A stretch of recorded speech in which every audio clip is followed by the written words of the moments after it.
How has the show affected your life post being The Bachelor? Dude, every way. I mean, you know, I think the cool thing is my friends are still the same. I haven't lost any close friends that were friends in middle school and high school and college. They've made it grown. They probably think I'm a little bit. Actually, they don't think I'm cooler.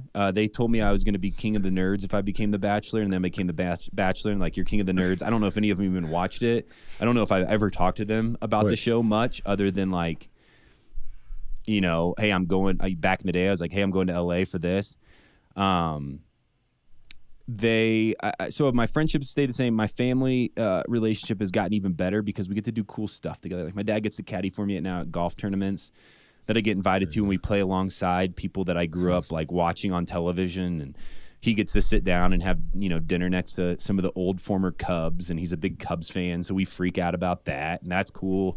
You know, my mom is an incredible human with a really complex and beautiful story, and she's got to go on interviews and podcasts talking about her experiences, and get to travel together.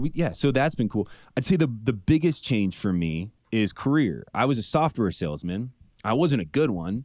I was sitting in the basement of this company in Denver, writing like software user manuals. I was a business analyst, and so I said software salesman. I was when you're a business analyst, you're kind of like account managing and also assisting in the development and of the software. I won't go any more into that. I'm getting bored myself. But I'm getting bored myself. Anyways, that's what I was doing. I didn't love it. I wasn't good at it. I knew I wasn't good at it. I wasn't passionate about it. I felt like a robot. I did it for 5 years. I did it a year and a half even after I was The Bachelor. Until I felt like, okay, I'm at a place in life where I can get my own health insurance. I can start a company, which is where we started Generous Coffee Company from. It's when a podcast for me started, which was a huge gift to my life. And so I would say just career-wise, I've been able to now kind of do and invest into things that I really love, instead of sitting in a basement feeling like a robot. That's been the most drastic change for me in my life, which has also made me more human. And I like that more. And one of the things, Ben, that came, you know, from the platform, obviously, was your book, Alone in Plain Sight. Yeah. And you discuss a lot of your struggles, you know, from the show and whatnot. And you talk about the negative impact on your mental health and even your relationship that the show has had. Would you go back and change anything if you could? No. And I don't mean... Like, the show is really good to me. I can't speak for everybody and say it's good to everybody that does it. I think there's good things that every person that goes on the show can find from that experience if they want to. Yeah. For sure. You know, I've been criticized for saying that, and I believe that. I believe that even if you go on that show and you're a villain and you feel like only bad came from it, I know that sucks, and I know it hurts. I know it's not fun. Criticism is not easy to handle, especially when you're just a normal human stepping on a TV show trying to be yourself, and all of a sudden the world feels like it's falling down around you.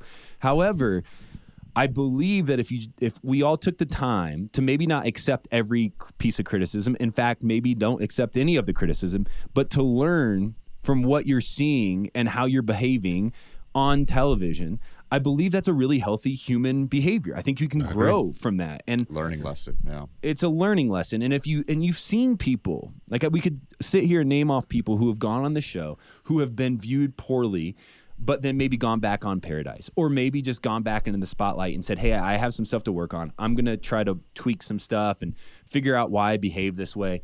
And you've seen them thrive post-show, like thrive. They've found their career path. They've maybe found a partner. Maybe they've gone back on a show and kind of had their redemption moment. Those things happen. Now, with all that being said, the show's really weird.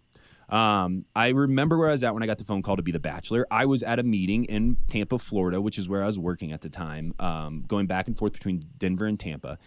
I stepped out of my office. I took the phone call. They said, hey, do you want to be The Bachelor? And I said, yes. And then I sat back down at my desk in this cubicle and started typing a user manual again.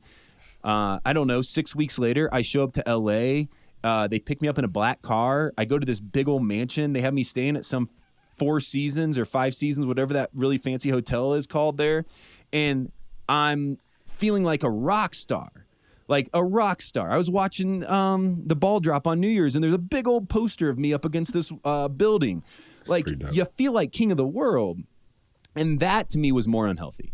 That to me is where I started to feel alone, because I started to believe all of that. I started to let that stuff sink in. I wasn't prepared.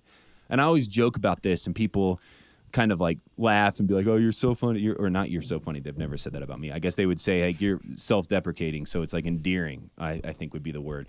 But I mean this. The hardest thing about being on The Bachelor is that you have no tangible skill set to become famous. I'm not a singer. I'm not a dancer. I'm not an artist. I wasn't a very successful business person.